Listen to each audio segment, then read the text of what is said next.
দুনিয়ার এই দুরবস্থা কেন আজকে বলেন? আল্লাহ কি বুড়া হয়ে গেছে? নাউজুবিল্লাহ, আল্লাহ কি বুড়া হয়ে গেছে? আল্লাহর কি পাওয়ার লেস হয়ে গেছে? আল্লাহর ভাণ্ড কি খালি হয়ে গেছে? আজকে দুনিয়ার এই দুরবস্থা কেন? বাংলাদেশের এই দুরবস্থা কেন? কোনোদিন বাংলাদেশের মানুষ ভাবে নাই যে 42-45 বাংলাদেশে সেলসিয়াস হবে। কেন আপনার এসি খোলেন, একজন ডাইকা নিয়ে আসেন, এই ওসিতে 45-এর উপরে নাই পাওয়ার। 45 দেওয়া আছে এখানে, 45। যদি 46 হয় তো আপনার এই এসি ফেল করবে। কেননা চায়নাওয়ালারা দেশ হিসাবে এসি বানায়। সৌদি আরবের এসি 10 তলার উপর থেকে ফালায়া দেন, তারপরে ফিট করেন, তারপরও যেমনটা তেমন চলবে। কেন? ওইখানে 70 দেওয়া আছে, 70 সেলসিয়াস পর্যন্ত। আপনারটায় শুধু 45 থেকে 50 দেওয়া আছে। বিশ্বাস হয় না? না আপনাদের মনে হয় বিশ্বাস হয় না? আমি ফোন নাম্বার দিতেছি, এখন লাগায় দেখেন, কোম্পানিকে ফোন নাম্বার দিতেছি। আমি 2-4টা কোম্পানিকে চিনি, যাদের সাথে আমার সংযোগ আছে, উঠা বসা আছে। ওনারা নিজে স্বীকার গেছে, হুজুর আমাদের দেশে এত সেলসিয়াস হয় না, আমরা যেটা দিছি এটা অ্যাক্সেস দিছি। আমাদের দেশে উপরে 37-38 হবে, এর উপরে হবে না কোনোদিন, আমরা ভাবি নাই। কিন্তু যদি বাংলাদেশে 45 হয় তো এসি ফেল করবে। মিটারে তো 45 হবে, বাহিরে 50 হয়ে যাবে, 52 হয়ে যাবে শরীরে। তো যেটা বুঝাইতেছিলাম, এই দুরবস্থা কেন? দুবাইওয়ালারা কোনোদিন স্বপ্নও দেখে না, ওরা শুধু বন্যা দেখতো কোন কোন দেশে হইতেছে, ওদের দেশে বন্যা হবে এটা ওরা কোনোদিন স্বপ্নও ভাবে নাই। কি হয় নাই বন্যা? গতকালকে সৌদিতে যেই তুফান হয়েছে, আমাদের দেশকে ফেল করে দিছে। দেখেন আপনি, মিডিয়া আছে, গাড়িগুলো উড়ে নিয়ে যেতেছে। আজকের রিপোর্ট দেখেন, মক্কা মদিনায় বৃষ্টি শুরু হয়েছে, তুমুলধারে বৃষ্টি, 3 দিন চলবে। কি অবস্থা হবে ভাবতেছি তো, হজে কি জানি হয়। এই যে দুনিয়ার জলবায়ু চেঞ্জ কেন? কারণটা কি? কি কারণে এই দুরবস্থার শিকার আজকে দুনিয়ার মুসলমান? আপনি তো চিৎকার দিতেছেন জলবায়ু উল্টা হয়ে গেছে। আসলে না, সত্য এটাই। কোরআন হাদিস এটাই বলে যে মানুষের আমলের প্রভাব প্রকৃতির উপরে পড়ে, তখন প্রকৃতি মানুষের বিরুদ্ধে চলে যায়। ওয়েদারও একটা প্রকৃতি। সমুদ্র মানুষের বিরুদ্ধে চলে গেলে ওটার নাম হয় টর্নেডো, ওটার নাম হয় সাইক্লোন। বাতাস মানুষের বিরুদ্ধে চলে গেলে ওটার নাম হয় টর্নেডো। গরম মানুষের বিরুদ্ধে চলে গেলে এটার নাম হয় খরা। খরা হলো কেন? 3 কারণে খরা হয়, আর যেটা সুস্পষ্ট 3 কারণে খরা। প্রথম কারণ হলো মুসলমান পাই হিসাব করে জাকাত দেয় না, যার কারণে খরা। পাই হিসাব করে কেউ জাকাত দেয় না। পাই হিসাব করে যদি জাকাত দেওয়ার মতো দিত, তাহলে মুসলিম সমাজে কোনো গরিব থাকতো না, বরং 4-5টা দেশের জাকাত দিয়ে সারা মুসলিম দেশ ধনী হয়ে যেত। কি বলেন? নাম বলবো না, ইঙ্গিতে বোঝেন। 4-5টা দেশ যদি হিসাব করে জাকাত দিত আর মুসলমানদেরকে দিত, ঠিক মতে দিত, তাহলে সারা দুনিয়ার মুসলমান ধনী হয়ে যেত। জাকাত কেউ হিসাব করে দেয় না। বেহায়াই যতটুকু বাড়ছে ফ্যাশনের রূপ দিয়া মুসলিম সমাজে, এটা তো বলা বাহুল্য, ঠিক না? এটাই তো ট্রেডিশন এখন, ঠিক না? এটাই তো সভ্যতা। কি বলেন? বেহায়াই যতটুকু বাড়ছে, আর তৃতীয় হইল আল্লাহ যতটুকুই সুযোগ দেখ মুসলমানকে, কেউ আল্লাহর সুযোগ গ্রহণ করতে রাজি না। একটা উদাহরণ দিই, রমজান 1 মাস 70 মাস ছিল। একদিনের এবাদত 70 দিনের এবাদত, 70 গুণ ফরজ বেড়া যায়। তাহলে এক মাসে 70 মাসের ফরজ আদায় করা যেত। বলেন কয় পার্সেন্ট মুসলমান নামাজ পড়ছে? বলেন, বলেন না, আপনারা চুপ আছেন কেন? বলেন, ইমাম সাহেব বলুক, কয় পার্সেন্ট? 30% মুসলমান নামাজ পড়ছে, 70% পড়ে নাই। এত বড় সুযোগ দিলেন, এক মাস পরেই যদি ঘরে বসে থাকতো, তারপরে তো আজকে আল্লাহকে বলতে পারতো যে আমাদের তো 70 মাস পড়া আছে, আপনি আমাদেরকে গরম দিলেন তো দিলেন কি করে? আমরা তো 70 মাস পড়ে রাখছি, 1 বছর বাদেই দেন, তারপরেও তো আমাদের থেকে যাবে। আবার রমজান আসলে 70 মাস পড়ে রাখবো। আল্লাহর কোন সুযোগ মুসলমান ব্যবহার করতেছে না, বরং সমস্ত সুযোগকে বৃদ্ধা আঙ্গুল দেখাইতেছে।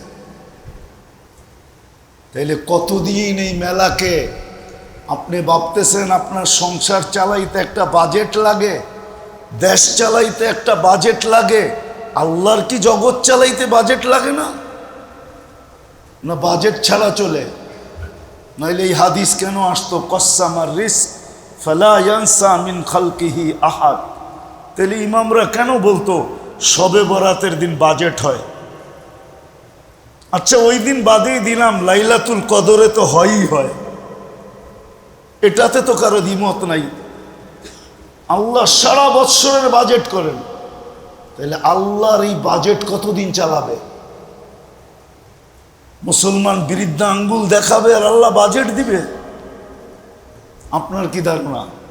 কোনো ব্যক্তি যদি ইমাম সাহেবের সালাম ফিরানের আগ মুহূর্ত শরীক হইল, তাহলে সেও কি পুরা জামাতের সওয়াব পাবে? না কি বলে ওলামায়ে কেরাম, কি বলে? অবশ্যই পাবে। এখনো ইমাম সালাম ফিরান নাই, সে পুরা জামাতের সওয়াব পাবে। হ্যাঁ, সত্য এটাই। আমাদের এই অনুষ্ঠানটা করার উদ্দেশ্য এটাই যে ছেলেরা তো সারা বৎসর এক নাগাড়ে পড়বে, কোরআন হাদিসের সাথে এদের সম্পর্ক থাকবে, কিন্তু মহল্লাবাসী আর সাধারণ মানুষের জন্য তো এরকম সময় দিয়া এদের সাথে দর্শে বসার কোনো সুযোগ নাই, ঠিক না? এই জন্যই মাদ্রাসার পক্ষ থেকে 2টা অনুষ্ঠান করা হয়। একটা এই মুহূর্তে যে অনুষ্ঠানটা হইতেছে এটার জন্য, আর একটা পাকড়ি প্রদান অনুষ্ঠান হিসাবে হবে। আর 2টার ভিতরেই মহল্লাবাসীকে, মুসলমানদেরকে ইনভাইট করা হয়। এই জন্য যেন আমি শুরুতেও এটার সাথে সংযুক্ত হইতে পারি, কেননা এটার চেয়ে বড় খায়ের আর কিছু নাই। দেখেন, একটা কথা বুঝলে হয়তো বোঝা যাবে, নামাজের সময় কিন্তু নির্ধারিত, ঠিক না? না নির্ধারিত না? কার পক্ষ থেকে? আল্লাহর পক্ষ থেকে নামাজের সময় নির্ধারিত। কিন্তু মুয়াজ্জিন আজান কেন দেয়? কেন? নামাজের চেয়ে বড় কোনো খায়ের নাই, মঙ্গল নাই। মানুষ কাজে কামে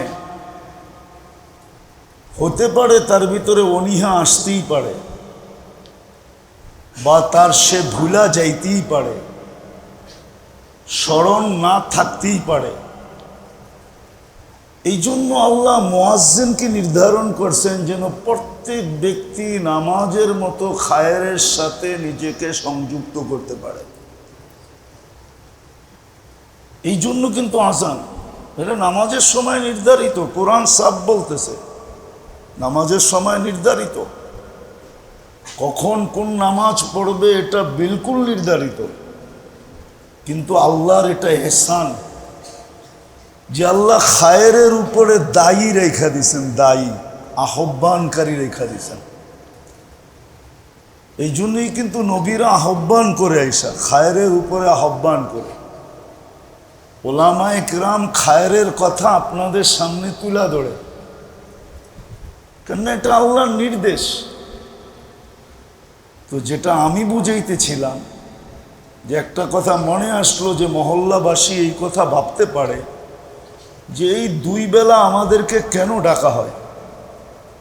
আমিও বলি কেন ডাকা হয়, ওটাই বলতে চাইতেছিলাম, যে আমরা এটা মাদ্রাসার আঙ্গিনায়ও করে নিতে পারতাম, এটা আমরা মাদ্রাসার কামরায়ও করে নিতে পারতাম। কিন্তু ওই যে নামাজের মেসাল দিয়ে বুঝাইলাম, কেউ যদি ইমাম সাহেবের সালামের পূর্বেও নামাজে ঢুকে গেল 1 মিনিট আগেও, তো সে জামাত পাইল না পাইল না, এটা তো সত্য। আর যে শুরুতে আসলো সেও পাইল। আমাদের ছেলেরা তো সারা বৎসর এটার ভিতরে থাকবে, কিন্তু আম জনসাধারণ এই খায়রের থেকে বঞ্চিত না হয়, এত বড় মঙ্গল থেকে। কিছু জিনিস আছে পরিবেশ ছাড়া বোঝানো যায় না।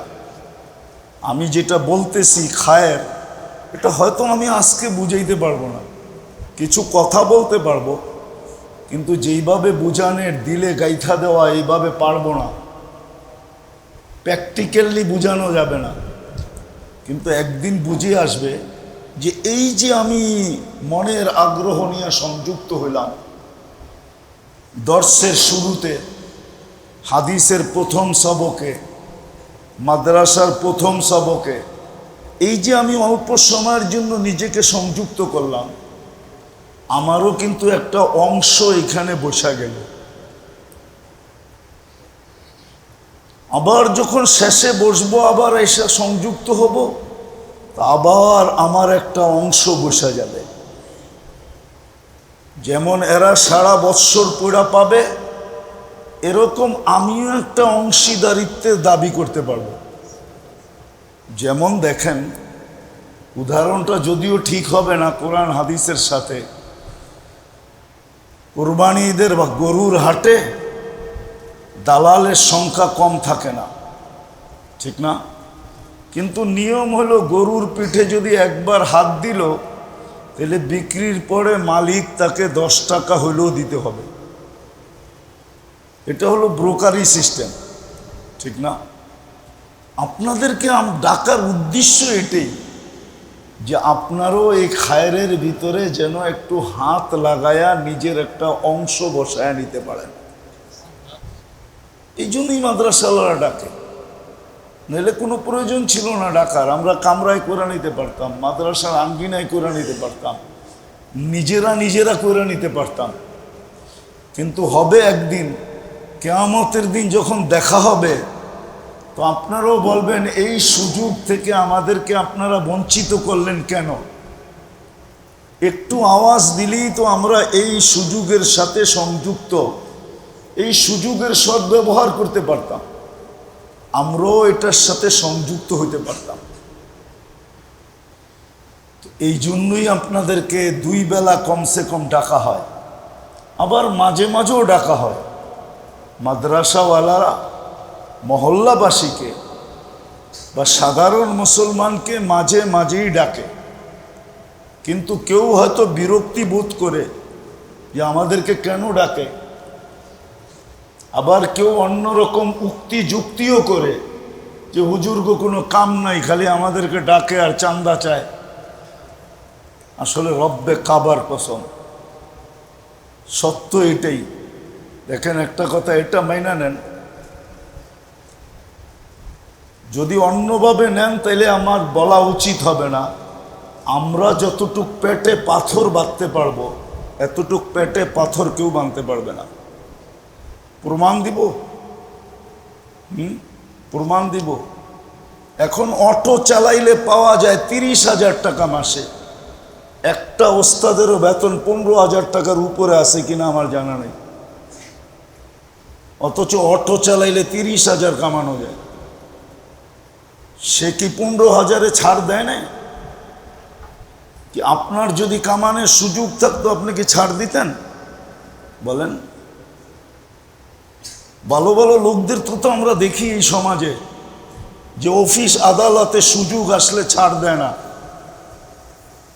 ইঙ্গিতে বললাম, আমরা যতটুকু পেটে পাথর বাঁধতে পারবো, এটা বুকে হাত দিয়ে বলতেছি, এতটুকু কেউ বাঁধতে পারবে না। যার কারণেই মসজিদ মাদ্রাসাগুলো চলতেছে। নাহলে একজন ইমামের বেতন কয় টাকা বলেন? এতটুক বেতন তো আপনার, যতটুক ইমাম পায় এতটুক তো আপনার চা নাস্তায় চলে যায়। বাকি সংসার চালানোর কথা তো বাদেই দিলাম, তারপরও তো এরা লেগা আছে। অন্যভাবে নিয়েন না, এটা সঠিকভাবে যদি বোঝেন তাহলে সহি বুঝ আসবে। আর নাইলে আপনিও উক্তি করবেন, যুক্তি করবেন, কটাক্ষ করবেন,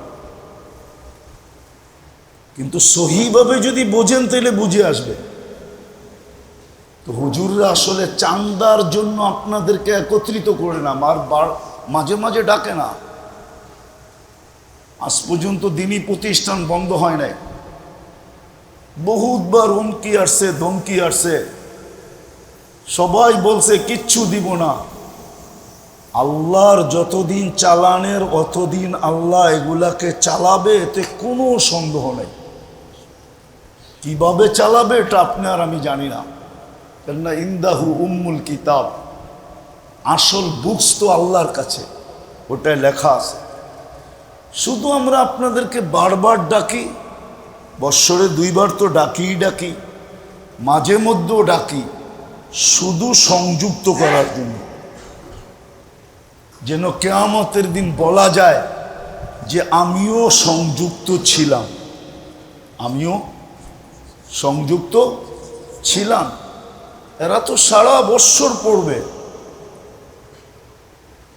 ছুটি দিলে বাড়িতে যাবে, নাইলে যাবে না। কিন্তু আপনার আমার কাছে তো সুযোগ হবে না যে একদিন এসে হাদিসের দর্শে বসবো। আমরা দেখি ফজরের পরে কিন্তু আমি বারিন্দেই পড়াই, কখনো মাগরিবের পরেও পড়াই, কখনো জোহরের পরেও পড়াই। কিন্তু আমরা অন্য জায়গায় দেখছি, অন্য জায়গায় দেখছি, আমরা যখন দেওবন্দে ছিলাম তখন আমরা দেখছি, আমি যখন বাহিরে পড়াইতাম তখন দেখতাম ফোন আসতো, হুজুর সবক কখন বসবেন? কেন বাবা, আপনি তো ছাত্র না। হুজুর আমরা একটু বরকতের জন্য বসবো। কিন্তু আমি দেখি আমার মহল্লার কেউ ফজরের পরে বসে না, যে চলো আমি তো বুঝবো না, কমসে কম হাদিসের ধ্বনিটা তো কানে আসবে, আল্লাহর রসুলের হাদিসের ধ্বনি। দুনিয়ার এই দুরবস্থা কেন আজকে বলেন? কেন? আল্লাহ কি বুড়া হয়ে গেছে? নাউজুবিল্লাহ, আল্লাহ কি বুড়া হয়ে গেছে? আল্লাহর কি পাওয়ার লেস হয়ে গেছে? আল্লাহর বান্ড কি খালি হয়ে গেছে? আজকে দুনিয়ার এই দুরবস্থা কেন? বাংলাদেশের এই দুরবস্থা কেন? কোনোদিন বাংলাদেশের মানুষ ভাবে নাই যে 42-45 বাংলাদেশে সেলসিয়াস হবে। কেন? আপনার এসি খোলেন, একজন ডাইকা নিয়ে আসেন, এই ওসিতে 45-এর উপরে নাই পাওয়ার। 45 দেওয়া আছে এখানে, 45। যদি 46 হয় তো আপনার এই এসি ফেল করবে। কেননা চায়নাওয়ালারা দেশ হিসাবে এসি বানায়। সৌদি আরবের এসি 10 তলার উপর থেকে ফালায়া দেন, তারপরে ফিট করেন, তারপরও যেমনটা তেমন চলবে। কেন? ওইখানে 70 দেওয়া আছে, 70 সেলসিয়াস পর্যন্ত। আপনারটায় শুধু 45 থেকে 50 দেওয়া আছে। বিশ্বাস হয় না? না আপনাদের মনে হয় বিশ্বাস হয় না? আমি ফোন নাম্বার দিতেছি, এখন লাগায়া দেখেন, কোম্পানিকে ফোন নাম্বার দিতেছি। আমি 2-4টা কোম্পানিকে চিনি, যাদের সাথে আমার সংযোগ আছে, উঠা বসা আছে। ওনারা নিজে স্বীকার গেছে, হুজুর আমাদের দেশে এত সেলসিয়াস হয় না, আমরা যেটা দিছি এটা অ্যাক্সেস দিছি। আমাদের দেশে উপরে 37-38 হবে, এর উপরে হবে না কোনোদিন, আমরা ভাবি নাই। কিন্তু যদি বাংলাদেশে 45 হয় তো এসি ফেল করবে। মিটারে তো 45 হবে, বাহিরে 50 হয়ে যাবে, 52 হয়ে যাবে শরীরে। তো যেটা বুঝাইতেছিলাম, এই দুরবস্থা কেন? দুবাইওয়ালারা কোনোদিন স্বপ্নও দেখে না, ওরা শুধু বন্যা দেখতো কোন কোন দেশে হইতেছে, ওদের দেশে বন্যা হবে এটা ওরা কোনোদিন স্বপ্নও ভাবে নাই। কি হয় না এই বন্যা? গতকালকে সৌদিতে যেই তুফান হয়েছে আমাদের দেশকে ফেল করে দিছে। দেখেন আপনি, মিডিয়া আছে, গাড়িগুলো উড়ায় নিয়ে যাইতেছে। আজকের রিপোর্ট দেখেন, মক্কা মদিনায় বৃষ্টি শুরু হয়েছে, তুমুলধারে বৃষ্টি, 3 দিন চলবে। কি অবস্থা হবে ভাবতেছি তো, হজে কি জানি হয়। এই যে দুনিয়ার জলবায়ু চেঞ্জ কেন? কারণটা কি? কি কারণে এই দুরবস্থার শিকার আজকে দুনিয়ার মুসলমান? আপনি তো চিৎকার দিতেছেন জলবায়ু উল্টা হয়ে গেছে। আসলে না, সত্য এটাই। কোরআন হাদিস এটাই বলে যে মানুষের আমলের প্রভাব প্রকৃতির উপরে পড়ে, তখন প্রকৃতি মানুষের বিরুদ্ধে চলে যায়। ওয়েদারও একটা প্রকৃতি। সমুদ্র মানুষের বিরুদ্ধে চলে গেলে ওটার নাম হয় টর্নেডো, ওটার নাম হয় সাইক্লোন। বাতাস মানুষের বিরুদ্ধে চলে গেলে ওটার নাম হয় টর্নেডো। গরম মানুষের বিরুদ্ধে চলে গেলে এটার নাম হয় খরা। খরা হলো কেন? 3 কারণে খরা হয়, আর যেটা সুস্পষ্ট 3 কারণে খরা। প্রথম কারণ হলো মুসলমান পাই হিসাব করে জাকাত দেয় না, যার কারণে খরা। পাই হিসাব করে কেউ জাকাত দেয় না। পাই হিসাব করে যদি জাকাত দেওয়ার মতো দিত, তাহলে মুসলিম সমাজে কোনো গরিব থাকতো না, বরং 4-5টা দেশের জাকাত দিয়ে সারা মুসলিম দেশ ধনী হয়ে যেত। কি বলেন? নাম বলবো না, ইঙ্গিতে বোঝেন। 4-5টা দেশ যদি হিসাব করে জাকাত দিত আর মুসলমানদেরকে দিত, ঠিক মতে দিত, তাহলে সারা দুনিয়ার মুসলমান ধনী হয়ে যেত। জাকাত কেউ হিসাব করে দেয় না। বেহায়াই যতটুকু বাড়ছে ফ্যাশনের রূপ দিয়া মুসলিম সমাজে, এটা তো বলা বাহুল্য, ঠিক না? এটাই তো ট্রেডিশন এখন, ঠিক না? এটাই তো সভ্যতা। কি বলেন? বেহায়াই যতটুকু বাড়ছে, আর তৃতীয় হইল আল্লাহ যতটুকুই সুযোগ দেখ মুসলমানকে, কেউ আল্লাহর সুযোগ গ্রহণ করতে রাজি না। একটা উদাহরণ দিই, রমজান 1 মাস 70 মাস ছিল। একদিনের এবাদত 70 দিনের এবাদত, 70 গুণ ফরজ বেড়া যায়। তাহলে 1 মাসে 70 মাসের ফরজ আদায় করা যেত। বলেন কয় % মুসলমান নামাজ পড়ছে? বলেন না। আপনারা চুপ আছেন কেন? বলেন। ইমাম সাহেব বলুক, কয় %? 30% মুসলমান নামাজ পড়ছে, 70% পড়ে নাই। এত বড় সুযোগ দিলেন, 1 মাস পরেই যদি ঘরে বসে থাকতো, তারপরে তো আজকে আল্লাহকে বলতে পারতো যে আমাদের তো 70 মাস পড়া আছে, আপনি আমাদেরকে গরম দিলেন তো দিলেন কি করে? আমরা তো 70 মাস পড়ে রাখছি, 1 বছর বাদেই দেন, তারপরে তো আমাদের থেকে যাবে। আবার রমজান আসলে 70 মাস পড়ে রাখবো। আল্লাহর কোন সুযোগ মুসলমান ব্যবহার করতেছে না, বরং সমস্ত সুযোগকে বৃদ্ধা আঙ্গুল দেখাইতেছে।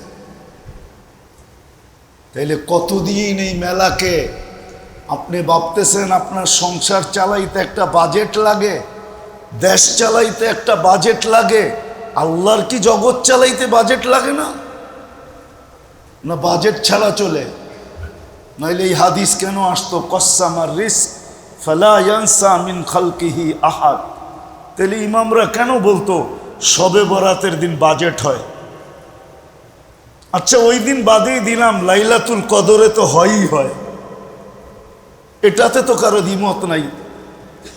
আল্লাহ সারা বৎসরের বাজেট করেন, তাহলে আল্লাহর এই বাজেট কতদিন চালাবে? মুসলমান বিরুদ্ধে আঙ্গুল দেখাবে আর আল্লাহ বাজেট দিবে? আপনার কি ধারণা?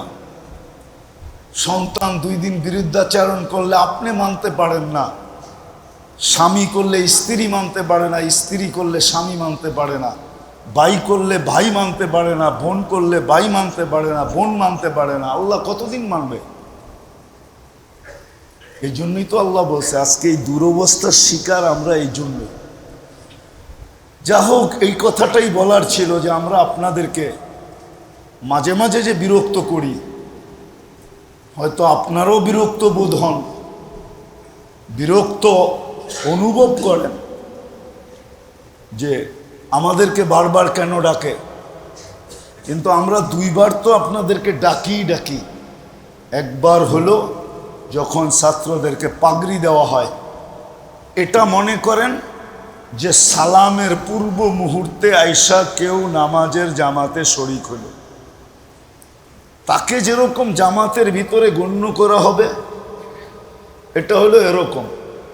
আর যে শুরুতে আসলো আর শেষেও আসলো, সে এটা বলতে পারে আমি পুরাটার ভিতরেই সংযুক্ত আছি। কারে খায়েরের ভিতরে আল্লাহ আমাদেরকে এই সুযোগটা দিছেন, বিদায় এই সুযোগটা আমরা আমাদের ভিতরে সীমাবদ্ধ না রেখা, আমাদের তো ইচ্ছা ছিল যে ইমাম সাহেব মাগরিবেও এলান করছেন, এশায়ও এলান করছেন, মনে হয় নিজেরা তো থাকবেই, আরো প্রত্যেকে 2-4-10 জনকে নিয়ে আসবে, কিন্তু আসলে মনে হয় আমরা বুঝাইতে পারি না আপনাদেরকে।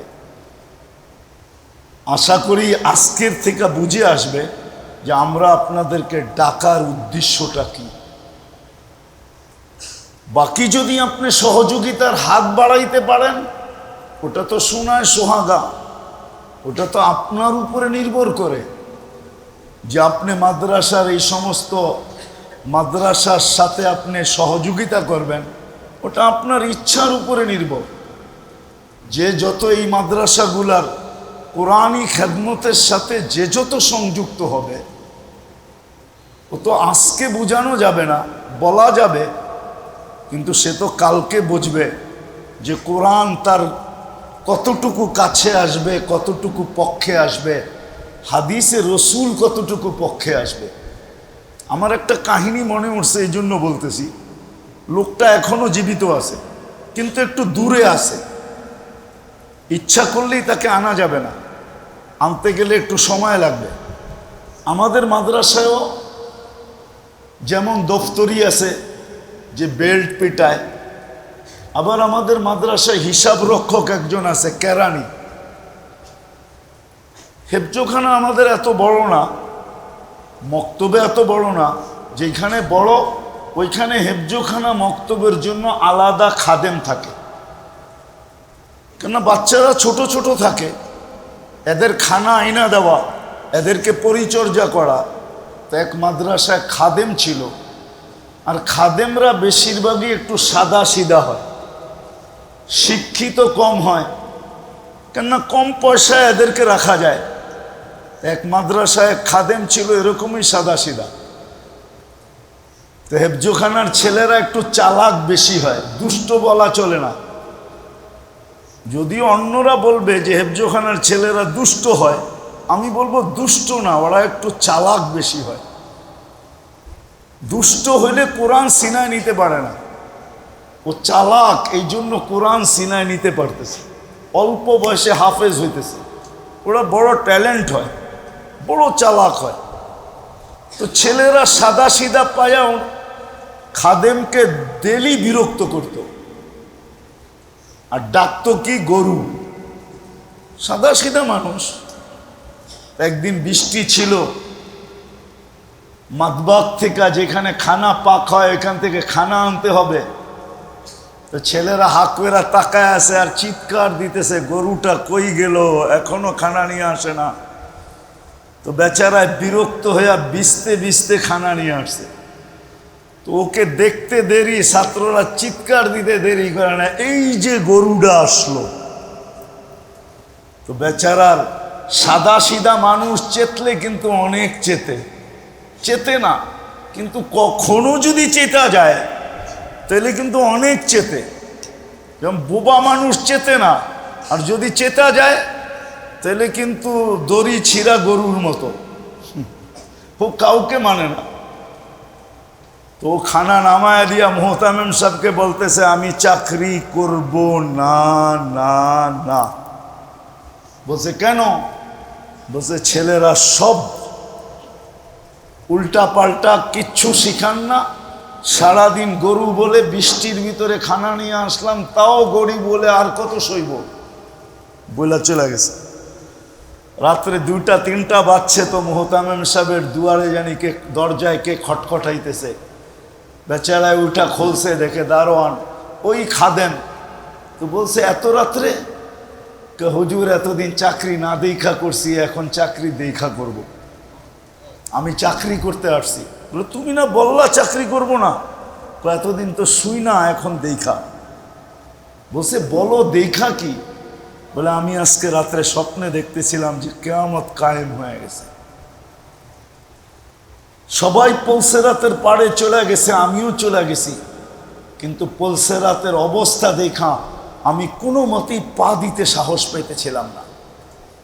কিন্তু পিছনে দেখলাম হইহুল্লার চলতেছে, হইহুল্লুর চলতেছে।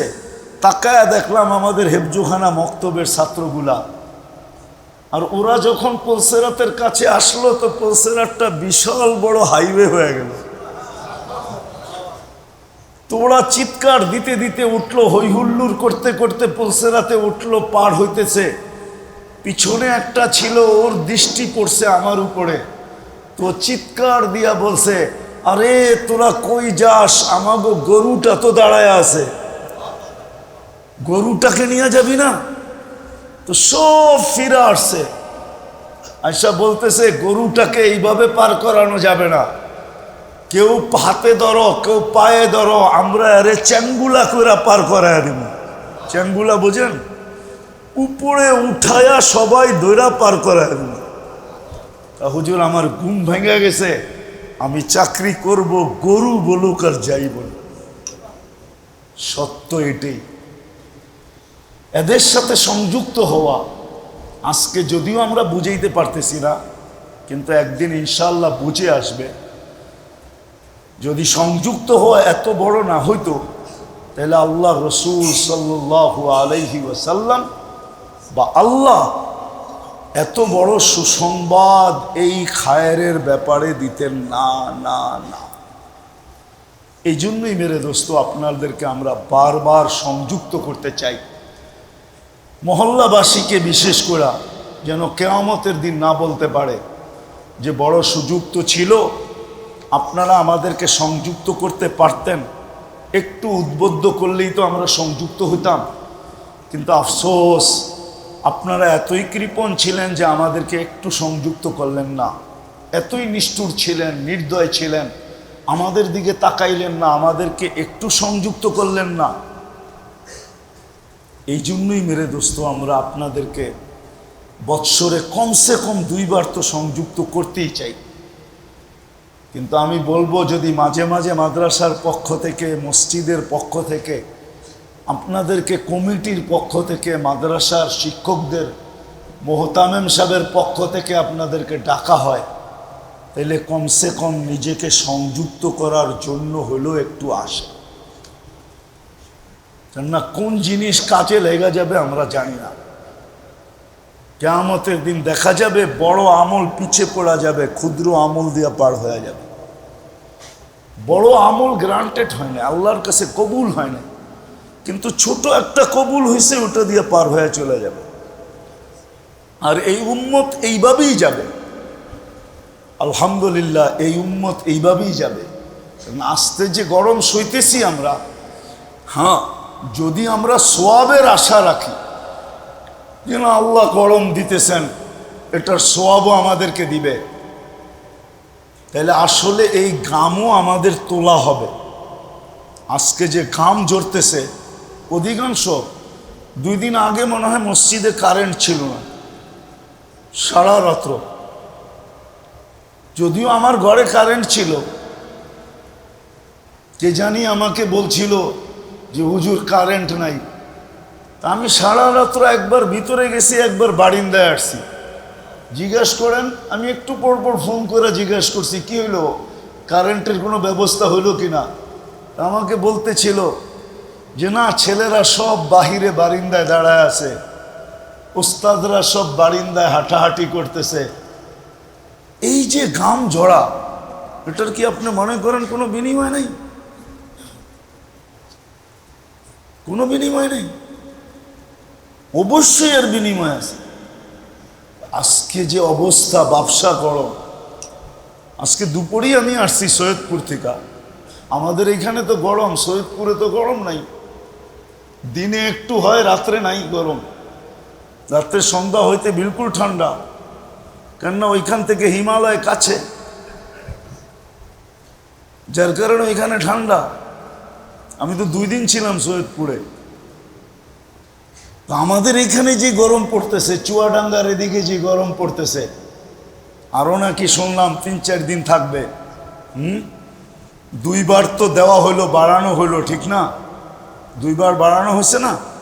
আজকেরটা নিয়ে 3 বার হইলো, চতুর্থবার। তাহলে আমি ভুল বলতেছি? আরও দেখেন কতবার বাড়াইতে হয়, যদি আল্লাহ মেহেরবানি না করে। দোয়া তো করতেছি আমরাও, সালাতুল ইস্তেসকাও পড়া হয়েছে। আমার মনে আছে হাফিজজি হুজুর রহমতুল্লাহ আলাইহি থাকাকালীন লালবাগ কিলার মাঠে আমরা বৃষ্টির জন্য নামাজ পড়ছি। কেউ ওই ময়দান থেকে, লালবাগ কিলার থেকে বাহির হইতে পারি না, ভিজতে ভিজতে বাহির হয়েছে, চোখে দেখা। আর আপনারা তো জানেন ডেলি কত জায়গায় ইস্তেসকার নামাজ পড়া হইতেছে, কিন্তু কোনো রেজাল্ট তো আসতেছে না। যা আসতেছে ওটা কঠিন হয়ে আসতেছে। আপনারা তো জানেন না, গত পরশুদিনই আমি যেতেছিলাম সৈয়দপুর। তো বাংলাদেশের একজন ভালো ব্যক্তিত্ব, উনি এয়ারপোর্টে ছিল। আমার সাথে খুব, আমি চিনি না, আমাকে খুব চিনে মিডিয়ার মাধ্যমে। উপরে নিয়ে গেছে, তো বলতে হলো হুজুর আমি কালকে সিলেট ছিলাম। যে সিলেটে শুধু বৃষ্টি হয় নাই, রাত্রে আমরা যাইতেছিলাম পাখি খাইতে।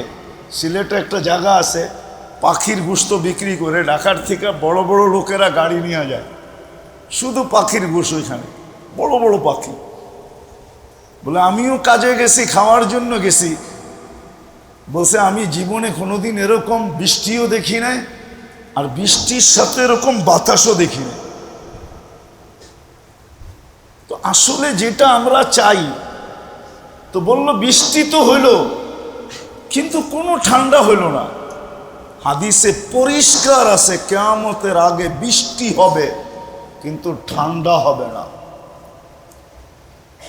72টা আলামতের ভিতরে একটা এটাও লেখা আছে যে বৃষ্টি হবে কিন্তু ঠান্ডা হবে না। আপনি ভাবলেন বৃষ্টি হলে ঠান্ডা হয়ে যাবে? যতক্ষণ বৃষ্টি হয়েছে ততক্ষণ ঠান্ডা হবে। কিন্তু এই কয়দিন মাটির নিচে গরম যেটা ঢুকছে, বৃষ্টি হওয়ার পরে তো ওই গরমটা মাটির ভিতর থেকে বাহির হবে, ঠিক না? তা আপনি ওয়েদারটা কি ঠান্ডা হবে না আরো গরম হবে?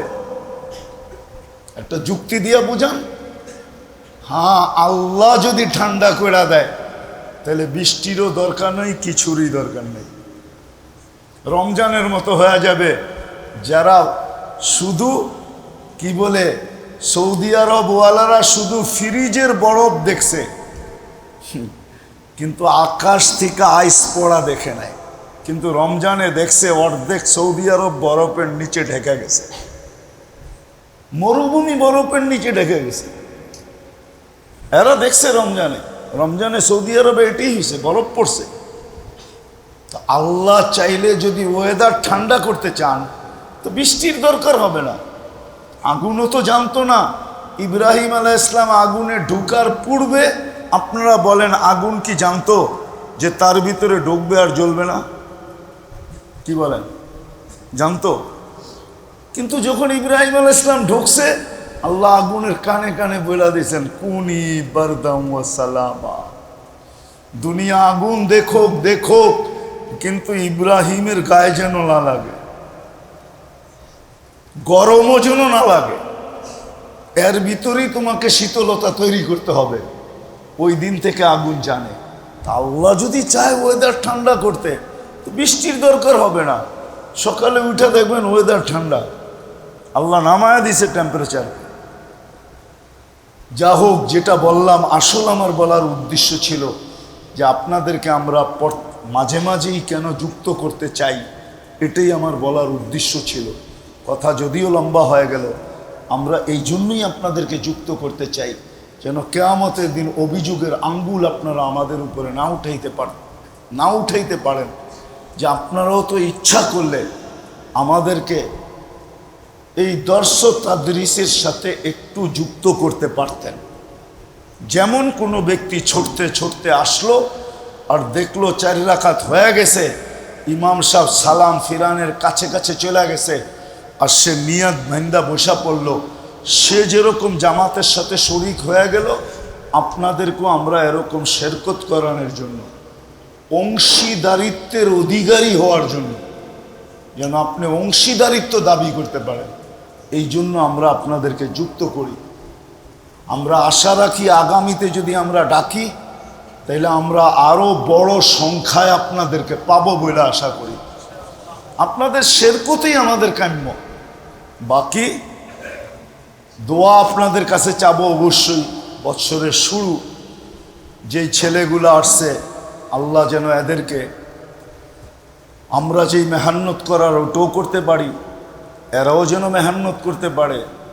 যেটা আমরা বানাইতে চাই, আমাদের ইচ্ছা, আল্লাহ যেন এরকম আলেমে হাক্কানি রব্বানি এদেরকে আল্লাহ বানায়া দেন, রাহবর বানায়া দেন, মুক্তাদা বানায়া দেন, হাদি মাহদি বানায়া দেন।